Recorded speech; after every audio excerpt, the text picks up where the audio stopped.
God permits this woman named Hannah to experience excruciating pain so that she can help the nation to make progress.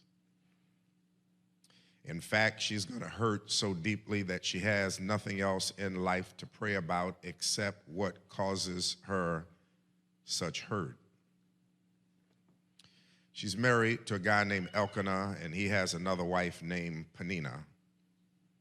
The arrangement causes no problems for the three of them until Peninnah starts pushing out babies, and Hannah finds herself childless. This, too, would not have been a problem, except that Peninnah is also really petty. She's petty about the whole thing, and she torments Hannah about her childless state.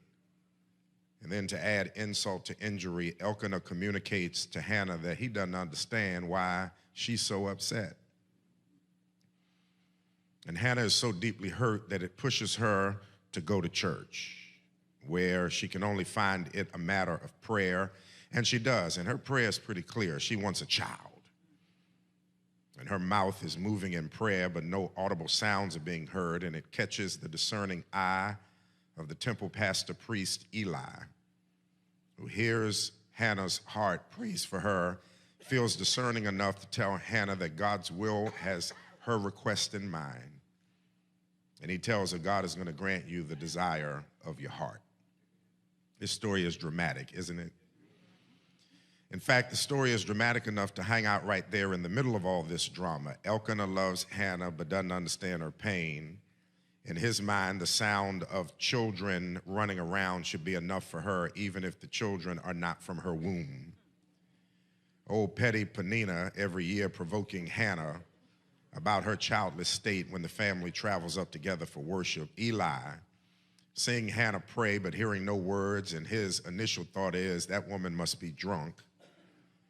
And then sending her home with promise that she has to believe God despite the cloud that hangs over the Elkanah household. She has to believe God nonetheless, and she has to learn to believe God based on things hoped for and not the evidence being seen.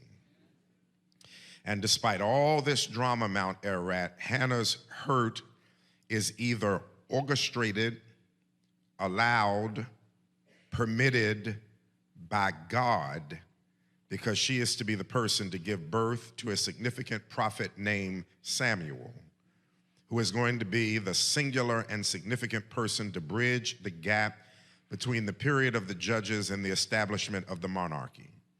Samuel will anoint the first king of Israel, a man named Saul, and he will also anoint a historical, significant king named David. Are y'all listening to me? In fact, Samuel will be so significant that when he lays his hands on Saul, that will serve as the bridge of transition from the period of the judges to the monarchy. And then we will have leadership by the sweet psalmist of Israel, that giant killer David himself. Hannah's deep hurt was part of the ministry she had to steward in her attempt to be faithful to God.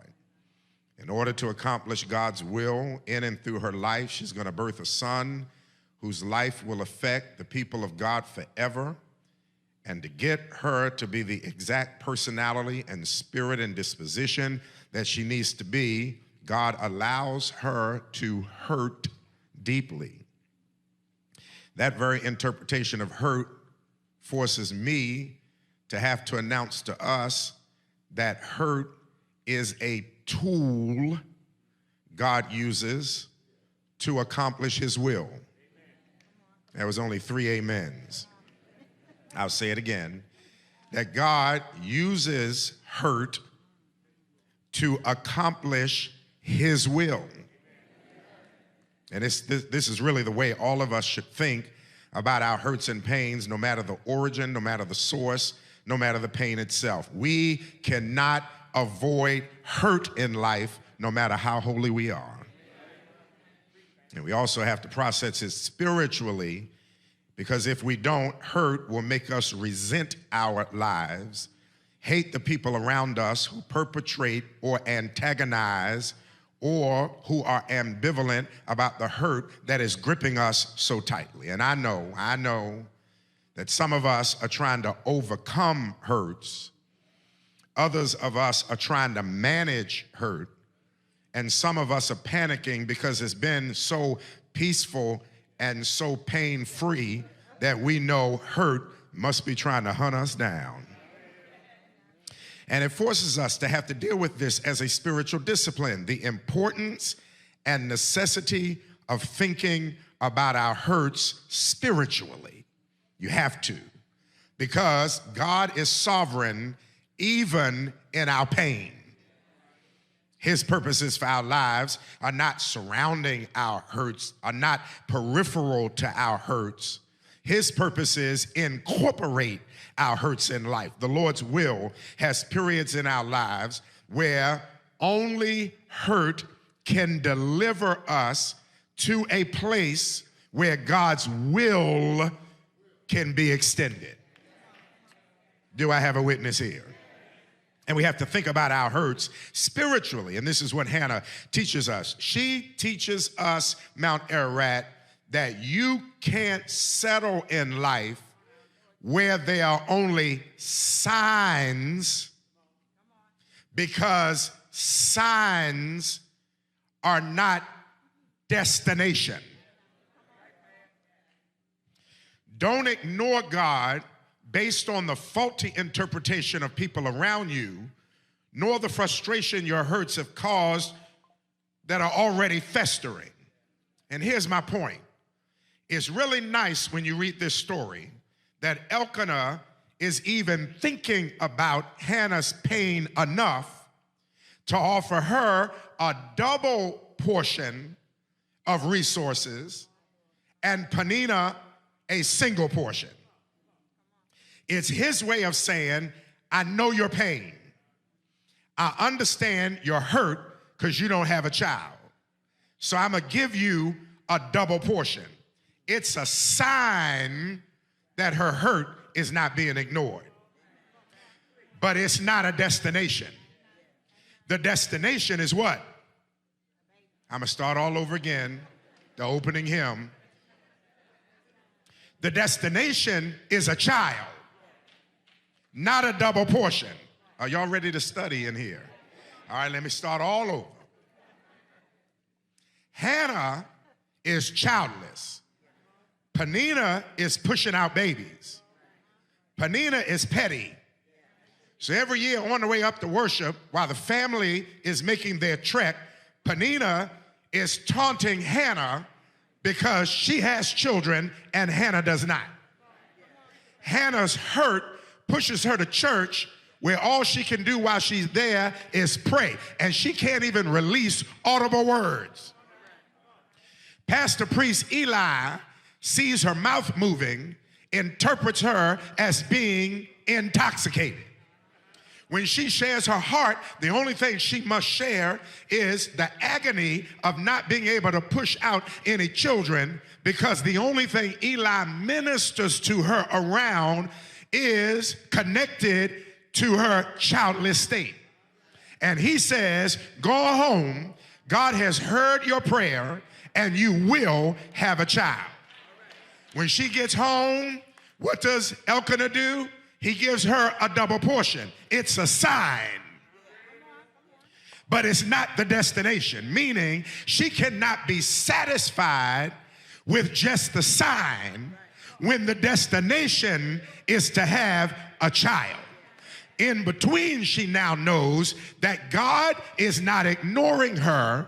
People are not ignoring her hurt and pain, but she has to discipline herself to not get stuck with signs, because signs are not destination points. If I'm coming up 376 and the sign says Penn Hills, I don't get out at the sign and treat that like I'm in Penn Hills. It is an indicator that I am heading in the right direction, but I have to keep going in order to reach the destination.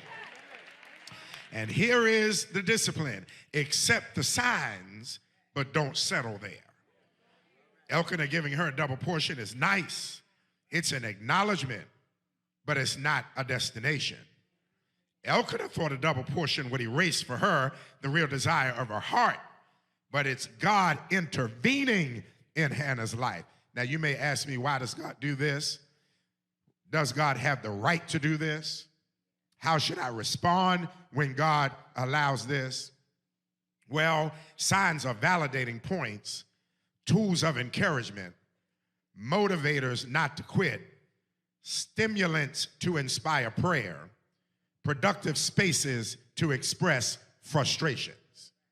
Elkanah's kindness to Hannah is giving her a double portion. It's God's sign that He is unfolding His will in her behalf. Hurt is not a destination. That's the point I'm trying to make. Hurt is not a destination. But don't ignore it, because hurt is an indicator of the need for change. Is this working? Hurt means something needs to be paid attention to. Hurt suggests that something needs intervention. Something needs to be addressed. Hurt means something needs to grow. Something needs to be more deeply thought about. Something needs to be more a part of our prayers. Something needs to be surrendered or severed. Hurt can't be the norm, and less than can't be God's will for me. If I'm experiencing pain, I can almost give God praise because I know change is on the other side of it. That's the first thing. Lest I hold us too long, the second reality of this text to me is that Hannah never blames God. Instead of blaming, she's found praying. The other thing she does is she never accepts blame for herself. She just trusted God to care about her deepest desire and to do something to stop her from being tormented by Peninnah. Let me tell you what is the most important theological conviction that you and I can live with. And it centers around this question. When I'm hurting, my musing has to be around this. What do I believe about God's nature?